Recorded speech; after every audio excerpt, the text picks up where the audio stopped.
Yesus adalah juru selamat kita. Dan ini berarti berbicara mengenai keselamatan orang percaya. Artinya adalah bahwa pada waktu kita nanti tidak lagi ada hidup di dunia ini, kemana kita akan pergi? Kita tahu jurusannya hanya ada dua, surga atau neraka. Dan yang membawa kita bisa ke surga hanya ada satu jalan katanya, Yesus Kristus saja. Betul? Kurang setuju? Kalau kurang setuju buat apa kita di sini? Betul ya? Siapa yang setuju bahwa hanya Yesus Kristus adalah jalan ke surga? Boleh angkat tangan. Terima kasih, luar biasa. Saudara-saudara yang tidak mengangkat tangan, saya anggap saudara angkat hati kepada Tuhan ya. Jadi kita percaya bahwa hanya Yesus juru selamat kita. Nah, saudara-saudara, kesukacitaan, kegembiraan saudara, bersyukur saudara dengan mengaku Yesus sebagai Tuhan juru selamat itu sebenarnya adalah sesuatu yang tidak saya miliki dan tidak dimiliki oleh keluarga saya sebelumnya. Karena apa? Saya datang di dunia ini dalam sebuah keluarga besar, 9 bersaudara.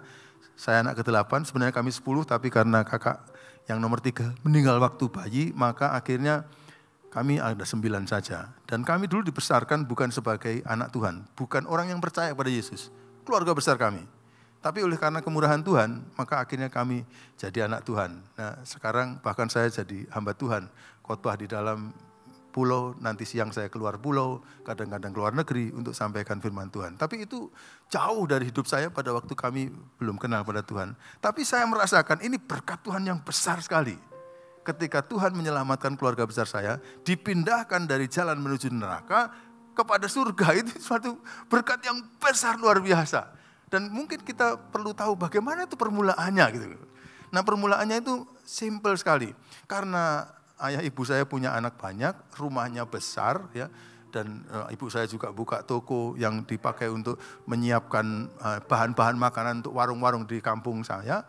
Ayah saya juga sangat sibuk, maka akhirnya mereka perlu tetangga, ibu-ibu tetangga untuk membantu keluarga rumah tangga orang tua saya.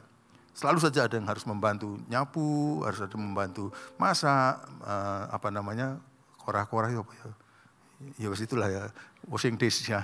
Lalu kemudian misalnya juga hal yang lain. Oh, sumurnya dalam, jadi harus ada yang nimba gitu. Jadi rumah itu banyak orang kerja, terutama ibu-ibu harus membantu. Tapi satu kali tidak ditemukan seorang ibu yang bisa kerja pada waktu itu. Jadi akhirnya, waduh, ibu saya bingung gimana nanti toko ini buka atau enggak gitu. Tapi pada waktu begitu akhirnya pikir-pikir harus ada yang bantu. Enggak didapat di kampung itu, kecuali seorang anak putri remaja kira-kira umur 10-11 tahun. Itu. Dia itu enggak tamat SD. Justru karena enggak tamat SD maka dia bisa kerja. Jadi karena itu direkrut oleh ibu saya. Dan karena dia enggak sekolah juga, maka akhirnya di samping dia kerja, maka malamnya juga bisa nginep di rumah kami gitu. Lalu dia kerja dengan keras, bagus sekali sih etiket kerjanya. Kerja keras, sehingga pada sore hari semua pekerjaan di rumah sudah selesai. Luar biasa. Lalu kemudian tinggal di rumah, maka akhirnya pada malam hari dia menyaksikan bagaimana kakak-kakak saya yang perempuan itu menidurkan anak-anaknya, dan biasanya pada zaman itu suka dikasih cerita rakyat ya. Kancil mencuri, lu kok tahu? Semua rakyat di sini ya. Kancil mencuri timun, lalu buto hijau, lalu bahkan sampai engtai, kisah cerita di negeri Tongkok diceritakan ya.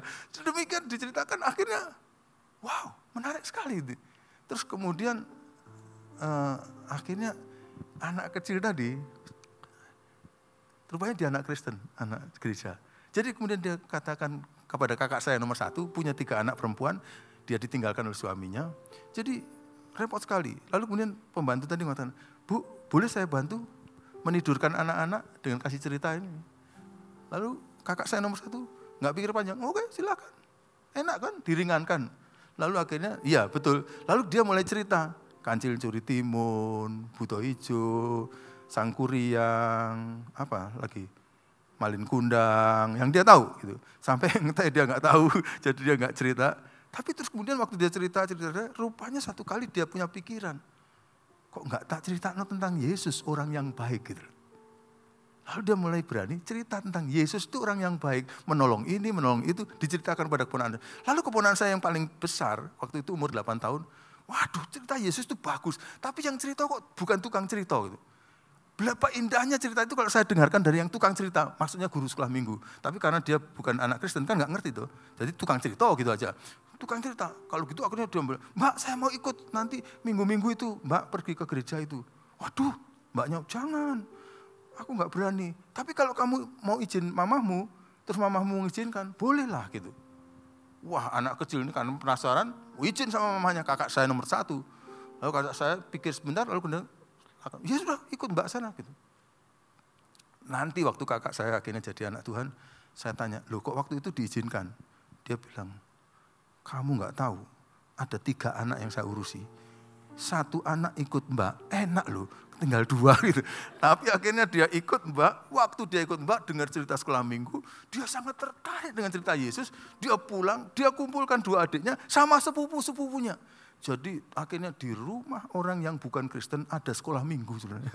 Jadi akhirnya dia cerita Yesus. Lalu adik-adiknya singkat cerita ya, semua pada mengatakan ini cerita Yesus bagus, tapi kok diceritakan oleh orang yang bukan tukang cerita. Aku pengen dari yang tukang cerita. Akhirnya satu keponakan saya akhirnya jadi anak sekolah minggu. Dalam kurun 2 tahun seluruh keponakan saya jadi anak Tuhan. Luar biasa, bagus ya. Lalu akhirnya ya. Nah, waktu semua keponakan saya jadi anak Tuhan, saya pikir kok kakak saya nggak melarang. Karena anak-anak itu waktu jadi anak Tuhan, jadi anak yang baik-baik. Jadi nggak apa-apa wis. Dan mereka kata masih kecil, nanti kalau sudah besar kan bisa dibalik nol lagi gitu. Tanpa disadari, ternyata anak-anak yang baik-baik ini menjadi berkat bagi kami. Lalu Tuhan mulai bekerja di antara saya bersaudara. Lalu akhirnya dalam 3 tahun kemudian salah satu dari kami tumbang jadi anak Tuhan. Maksudnya tumbang jadi anak Tuhan ya. Lalu kemudian 5 tahun kemudian ada lagi 1. 4 tahun masing-masing punya pengalaman sendiri-sendiri. Dan dalam kurun waktu 35 tahun, akhirnya kami bersaudara 9, plus ayah ibu saya, bahkan paman-paman saya, semuanya jadi anak Tuhan. Jadi luar biasa. Kalau saudara lihat tadi, yang membuat gara-gara itu apa? Yang bikin gara-gara siapa? Pembantu yang umurnya 11 tahun. Lulus SD? Enggak, menurut manusia itu bodoh. Tapi menurut surga sana, ini pinter. Pinter nih, kenapa? Karena itu dia mengenal kepada hati dan aksinya Yesus. Hati dan aksinya Yesus itu dia ketahui. Kenapa itu begitu? Karena Tuhan Yesus pada waktu menghadapi seorang yang terhilang, namanya Sakeus, dia akhirnya mengucapkan satu kata. Apa maksud datangan Yesus ke dunia? Dijawab oleh Yesus waktu itu. Untuk apa dia ngurusi Sakeus yang belum bertobat itu? Dan untuk apa dia datang ke dunia? Ini langsung keluar dari mulut Tuhan Yesus Kristus sendiri. Dia mengatakan, sebab anak manusia datang untuk apa saudara? Mencari dan menyelamatkan yang hilang. Mencari dan menyelamatkan yang hilang. Kadang-kadang kata-kata Tuhan Yesus itu tidak langsung diucapkan oleh Tuhan Yesus. Tapi penulis kitab Injil menyimpulkan. Tapi kalau ini kata-kata Tuhan Yesus Kristus sendiri. Berarti ini otoritasnya sangat tinggi. Memang untuk itu Yesus datang ke dunia ini. Saya mohon maaf ya. Yesus datang ke dunia ini bukan untuk menjadikan saudara kaya. Oh, kaget. Enggak ada teksnya. Bukan untuk menjadikan kita pinter. Enggak ada teksnya. Tapi kalau untuk mencari dan menyelamatkan yang hilang itu dari mulut Tuhan Yesus Kristus sendiri, itu ada. Kenapa? Karena dulunya kita berada dalam satu rumah, tapi kemudian kita keluar dari rumah itu terhilang. Dan andai kata dunia itu seperti ini, kita itu keluar dari rumah dan akhirnya kita terhilang.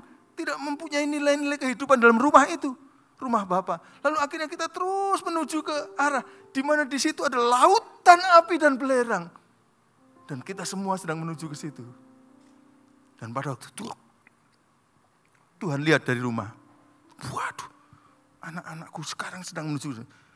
Tuhan tunggu kalau ada siapa yang bisa nolong.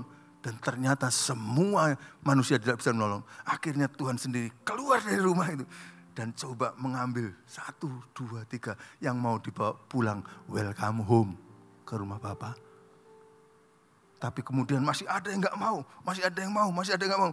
Nah kasihan yang nanti akhirnya gak mau terus sampai akhirnya ke sana. Sehingga akhirnya Tuhan memakai, tidak cukup dengan tenaganya Tuhan sendiri. Akhirnya dia mau pakai yang sudah welcome home itu. Supaya membawa mereka yang belum welcome home masuk ke rumah Bapa seperti anak perempuan kecil yang sederhana tadi. Makanya saya katakan dia bodoh di dunia, tapi dia juara di surga. Karena itu hatinya Bapa dan aksinya Bapa. Moga-moga kita juga tidak hanya pintar di dunia ini. Saya juga waktu studi kebetulan dapat kumlot menjadi juara-juara. Tapi saya tidak mau hanya juara di dunia, saya mau juara di surga juga. Mengerti hati Bapa dan aksi Bapa, yaitu peduli kepada mereka yang masih terhilang. Itulah sebabnya Tuhan sampai mendirikan jemaatnya.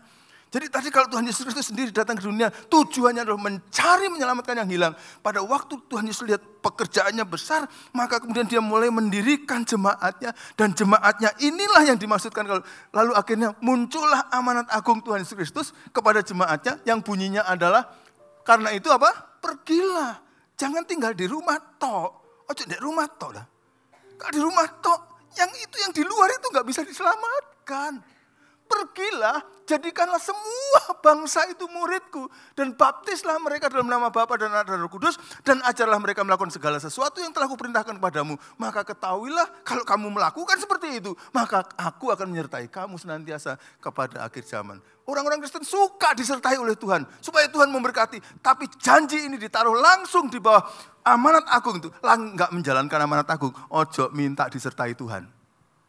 Tapi yang menjalankan amanat agung gak usah minta disertai, Tuhan pasti menyertai. Karena itu adalah janjinya. Nah, gara-gara jemaatnya didirikan atas itu, saudara, menarik. Kalau kita melihat, coba saya akan tayangkan kepada saudara-saudara satu kenyataan sejarah tentang jemaat Tuhan sedunia. Sekarang jemaat Tuhan di dunia itu jumlahnya berapa? Menurut seorang statistik yang sangat terkenal, David Barrett, ya, dia mengatakan bahwa kira-kira sepertiga penduduk dunia ini adalah pengikut Yesus Kristus atau orang yang ikuti kepada Yesus. Pada waktu saya membuat ini, jumlah penduduk dunia 7,8 miliar. Sekarang kalau nggak salah terakhir tadi saya sempat lihat 8,2 atau 8,1. Kalau 8,1 berarti ini menjadi 2,7. Itu sepertiga penduduk dunia. Tapi yang sekarang 2,7 miliar ini sebenarnya berasal dari mana sih? 120 orang saja. Cuma 120 orang itu tidak menyimpan berkat Bapa. Welcome home tadi menjadi milik mereka, tapi mereka mau keluar. Dan senggol yang belum diubahkan. Sehingga karena mereka tersentuh, tersenggol, akhirnya menjadi terus masuk rumah Bapa, masuk rumah Bapa. Sampai sekarang di dunia ini, kita kebaktian sekarang ada berapa ratus orang. Tapi sebenarnya kita bersama-sama dengan 2,7 miliar di seluruh dunia sedang menyembah kepada Tuhan. Gara-gara yang 120 orang ini gak mau hanya sendirian. Mereka terus menerus menjalankan amanat agung itu. Sehingga akhirnya kita mendapatkan. Menarik juga untuk melihat hitungan-hitungan yang saya buat ini. Berarti kalau dulunya cuma 120 orang, sekarang menjadi 2,6 miliar. Saya hitungnya tuh, ini ternyata terjadi pelipat gandaan 22 juta kali lipat. Dengan tanpa menghitung mereka yang sudah mati. Yang sekarang hidup saja, ada 20. Kalau 120 orang jemaat mula-mula itu melihat zaman sekarang, melihat bahwa sekarang sepertiga dari penduduk dunia adalah pengikut Kristus, mereka akan senang luar biasa. Karena mereka dulu yang memulai berjuang. Sehingga akhirnya tambah. Kenapa kok mereka? Karena ada rasa belas kasihan yang luar biasa kalau orang akan dianiaya selama-lamanya dalam kekekalan neraka. Maka mereka akhirnya punya beban. Seperti anak kecil di kampung saya tadi. Ini keluarga besar. Akhirnya keluarga saya sekarang jadi anak Tuhan semua. Bahkan saya kakak beradik itu semua aktif dalam gereja. Kakak saya itu terpencar di pulau-pulau. Dan mereka di tempat-tempatnya itu menjadi aktivis gereja. Ada yang menjadi majelis, diaken, ada yang menjadi pengurus sekolah minggu dan sebagainya. Sekarang kami semua, anak-anaknya jadi pendeta, ada yang jadi istrinya pendeta, suaminya pendeta, pembantunya pendeta, ya sebagainya. Nah, jadi semua akhirnya. Jadi saya mau perlihatkan bahwa ternyata inilah jemaat yang disukai oleh Tuhan. Jemaat yang menjalankan amanat agung Tuhan Yesus Kristus sampai 22 juta kali. Coba awalnya seperti apa sih? 120 dari antara 190 juta penduduk dunia pada abad pertama. pada waktu itu satu pengikut Kristus di antara 1,6 juta penduduk dunia. Tapi karena gereja terus menjalankan amanat agung, akhirnya pada saat sekarang satu pengikut Kristus di antara 3 penduduk dunia. Saudara pergi ke airport, rata-rata 3 anak Tuhan. 3 anak Tuhan, 1. Rata-rata ya. Di daerah-daerah yang sangat mayoritas, mereka anak Tuhan semua. Garam semua itu. Iso, tekanan darah tinggi ya. Kalau yang bukan, yang enggak kayak Jawa ini enggak terlalu ini, maka barangkali 1 di antara 5 bisa jadi, 1 di antara 6. Tapi kalau rata-rata dunia, 1 di antara 3. Tuhan mau 3-nya ini diubah ke atas. Dari 3 di antara 3, semuanya orang yang welcome home. GMS punya welcome home itu tepat benar kalau dijalankan. Kalau enggak dijalankan, sayang. Untuk apa ngomong welcome home kepada orang yang di rumah? Bikinkan welcome home kepada anak yang terhilang. Dan akhirnya Tuhan akan senang dengan itu. Nah jadi ceritanya, kalau saudara-saudara dengar cerita keluarga saya tadi, sebenarnya grafiknya itu dari mana sih Tuhan bekerja? Ayo kita lihat, pertama-tama kan 120 orang itu ada di mana? Di Yerusalem. Yerusalem kemudian Yudea kemudian Samaria Galilea, lalu keluar sampai di Antioquia, yang kesini ke Alexandria, terus lalu kemudian sampai ke Eropa, ya kan? Eropa terima Tuhan. Waktu Eropa terima Tuhan, akhirnya Eropa pada tahun 1600-an Masehi bawa ke Indonesia. Indonesia akhirnya bawa ke Jawa Timur. Setelah Jawa Timur, desa saya. Itu perjalanan Injil. Kami diberkati seperti itu. Artinya ada yang membawa dari sana. Yang di Yerusalem itu enggak tinggal diam. Waktu sampai di Eropa enggak tinggal diam. Eropa bawa ke Indonesia. Yang di Indonesia, mula-mula di mana? Terus dibawa-bawa sampai ke desa saya. Dan akhirnya kami boleh menikmati. Saya mengucapkan terima kasih kepada gereja. Karena sekarang keluarga kami, kalau kami meninggal dunia, kami tahu kemana. Kami pasti bersama-sama dengan Bapa di rumah Bapa di surga. Dahulu itu jauh dari kami. Dan kita patut memberi kemuliaan dan syukur kepada Tuhan untuk semua hal yang Tuhan kerjakan dalam hidup kita. Nah menariknya, sekarang mesti jadi pertanyaan, Pak, bagaimana sih kalau diberi kesaksian, boleh? Bapak dulu dan keluarganya bukan anak Tuhan, kok sekarang jadi anak Tuhan? Kira-kira orang jemaat di kampung Bapak itu, atau keluarga Bapak, sebenarnya apa sih yang dilakukan? Kok itu bisa terjadi? Saya akan katakan 3 hal. Nomor 1, apa yang peran orang percaya? Ada buah hidup, kebajikan. Sangat menarik bahwa orang-orang Kristen di kampung saya itu, orang-orangnya itu baik-baik. Baik-baik. Kalau saudara-saudara membaca sejarah gereja, ada bapak gereja namanya Eusebius. Pernah menulis buku tebal. Dan dalam salah satu bukunya, dia mengatakan begini. Orang-orang Kristen di abad pertama-tama itu, hidup satu dengan yang lain. Dan orang-orang yang belum jadi Kristen di sekitarnya itu ngomong di antara sesama orang non-Kristen, ngerasani orang yang sudah Kristen itu, dan mereka ngomongnya begini, behold how they love one another. Lihatlah betapa mereka itu saling mengasihi satu dengan yang lain. Lalu ada tambahannya, and their love overflows to us. Dan kasih mereka meluap sampai menyentuh kita. Dan itu juga yang terjadi pada tahun 1970-an, 60-an akhir di desa kampung kami. Di mana hidup orang-orang Kristen itu baik-baik dan itu menyentuh hidup kami. Saya kasih contoh, 1 orang saja. Ada seorang oma, umurnya 70 tahun lebih. Hidup di kampung kami. Suaminya dulu mula-mula adalah mantri polisi pada zaman Jepang, tapi kemudian bertobat jadi anak Tuhan, lalu kemudian turut menggembalakan gereja di tempat kami. Lalu kemudian meninggal dunia, dimakamkan di Surabaya sini. Karena anaknya pada waktu itu yang pertama, dia menjadi pemimpin gereja yang besar di Surabaya, dimakamkan. Lalu mamahnya itu juga diminta supaya tetap tinggal di Surabaya aja. Tapi dia katakan, enggak, aku cinta dengan orang kampung di sana. Jadi saya mau pergi ke kampung. Dia kembali ke rumah itu, rumahnya besar, halamannya luas, ya. Lalu cukup banyak pembantu disiapkan oleh anaknya ini. Lalu kemudian ibu ini, sudah umur 7 bulan, dia selalu pergi di kampung kami. Cari orang sakit. Orang sakit, nemani mereka, menghiburkan mereka gitu. bagus ya, 70 tahun jalan terus kan malah sehat. Jadi bagus itu. Sambil olahraga, sambil menginjil gitu. Jadi nemani orang sakit, lalu kemudian mengatakan, ya saya doakan ya gitu. Pada waktu mau didoakan, juga kadang-kadang ada nggak mau, karena mereka fanatik. Oh ya, kalau nggak mau nanti tak doakan di rumah, ya tetap doakan aja berarti ya. Jadi nggak pernah menyerah. Demikian luar biasa. Tapi pembantu-pembantunya sudah disiapkan, supaya menyiapkan makan siang. Untuk apa? Anak-anak kampung yang keluarganya nggak punya itu. Makan siangnya susah. Orangnya baik luar biasa. Hal yang seperti itu dilakukan. Nanti juga kadang-kadang mengunjungi ayah saya pada waktu siang, pada waktu ayah saya istirahat. Lalu kemudian cerita-cerita. Lalu baru mengetahui bahwa ayah saya itu suka baca buku. Makanya dia mintakan kepada anaknya, apa ada buku-buku. Lalu Injil bergambar sudah dikirimkan kepada keluarga kami pada waktu kami belum jadi anak Tuhan.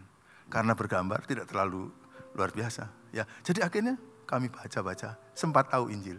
Lah, lalu kemudian satu kali pas hari Kamis malam, saya ingat waktu itu, karena di kepercayaan saya yang lama, biasanya Kamis malam kami mengadakan CG, ya, dan kami muji-muji Tuhan.